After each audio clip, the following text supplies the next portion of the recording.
พิธีประกาศสร้างตังสามตาแสงที่ขึ้นกับเมืองไสจำพรแขวงบริคำไซคือตาแสงน้ำอ่อนตาแสงน้ำสักและตาแสงน้ำจำได้จัดขึ้นจังเป็นทางการในวันที่28พฤษภาคม2026นี้อยู่ที่สโมสรเมืองไสจำพรแขวงบริคำไซโดยเกียรติของห่วมของท่านโซนธนูธรรมวงศ์กรรมการศูนย์กลางพรรคเลขาคณะบริหารงานพรรคแขวงประธานสภาประชาชนแขวงภายใต้การเป็นประธานของท่านไก่สวนจันทร์ศรีนา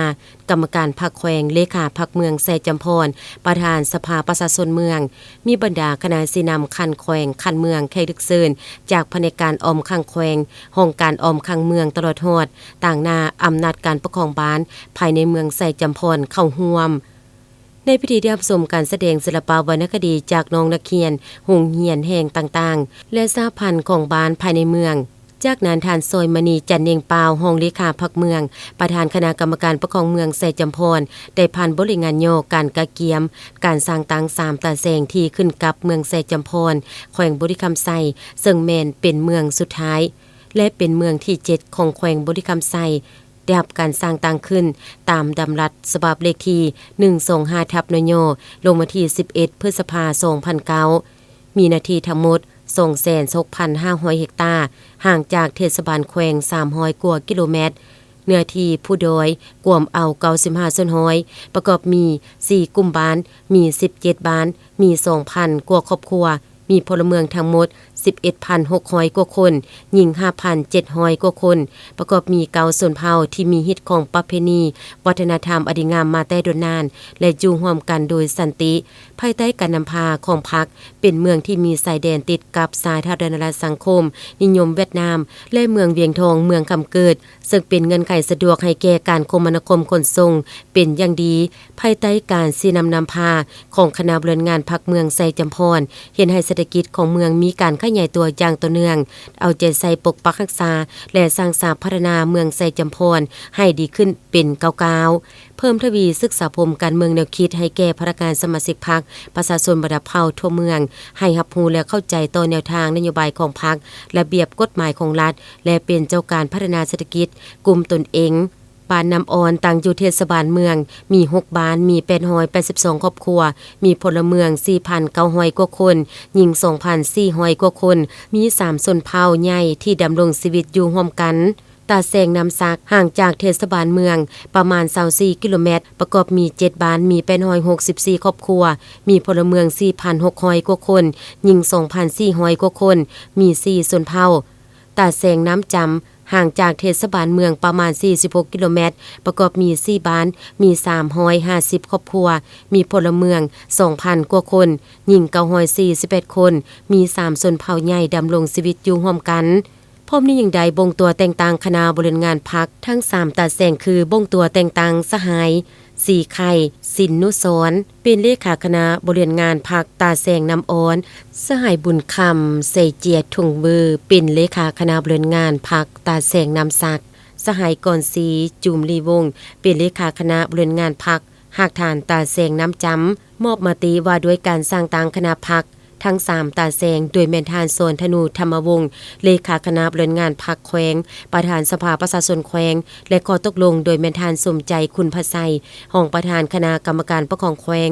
จุดประสงค์ในการสร้างตังตาแสงแม่นเป็นการพันขยายนิติกรรมของคันเทิงเพื่อเปิดกว้างให้ประชาชนได้เข้าถึงการบริการของภาครัฐที่รวมศูนย์ของบรรดานาเวียกจากแขนงการต่างๆจูภายในเมืองลงสู่ตาแสงพร้อมทางเป็นการยกสูงทางด้านการเฮ็ดเวียกให้มีคุณภาพมีความเชื่อมั่นสะดวกว่องไวโปร่งใส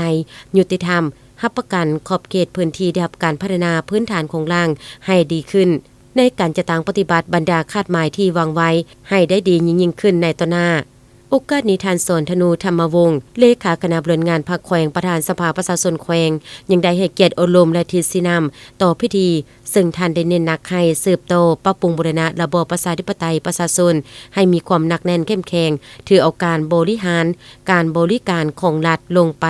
ใกล้สิทธิแท้กับประชาชนสืบโตหันลงก็สร้างฐานการเมืองพัฒนาชนบทรอบด้านโดยถือเอาประชาชนเป็นใจกลางเอาการแก้ไขความทุกข์ยากของประชาชนเป็นปัญหาสำคัญและเป็นปัญหาหีบด่วนให้ภาครัฐเฮาต้องได้สมใส่แก้ไขให้ขาดตัว